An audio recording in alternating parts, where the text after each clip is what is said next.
Hi ಸ್ನೇಹಿತರೆ, ಎಲ್ಲರಿಗೂ ನಮಸ್ಕಾರ. ನಾನು ಇವತ್ತು ನಮ್ಮ ತೋಟಕ್ಕೆ ಬಂದಿದ್ದೀನಿ. ಇದು ಸೊಪ್ಪು ಕಿತ್ಕೊಂಡು ಹೋಗೋಣ ಅಂತ. ಇದು ಸೊಪ್ಪು ಎಲ್ಲ ಮೇಕೆ ಕುರಿ ತಿನ್ನುತ್ತೆ. ನಮ್ಮ ತಾತ ಹೇಳಿದ್ರು ಬಂದು ಕಿತ್ಕೊಂಡು ಹೋಗು. ಇಲ್ಲೇ ಬಂದು ನಮ್ಮ ಅಣ್ಣ ಕಿತ್ತುತ್ತಾ ಇದ್ದಾರೆ.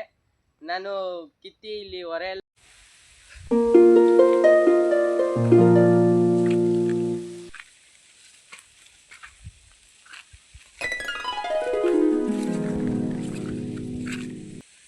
ಎಲ್ಲ ಹಾಕಿದ್ದೀನಿ. ಇನ್ನು ಅಲ್ಲೆಲ್ಲ ಕಿತ್ತ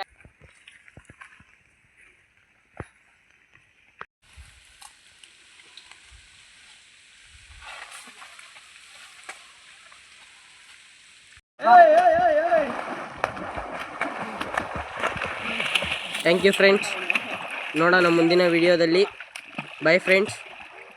ಲೈಕ್ ಮಾಡಿ, ಸಬ್ಸ್ಕ್ರೈಬ್ ಮಾಡಿ. Thank you friends. ಮುಂದಿನ ವಿಡಿಯೋದಲ್ಲಿ ಸಿಗೋಣ.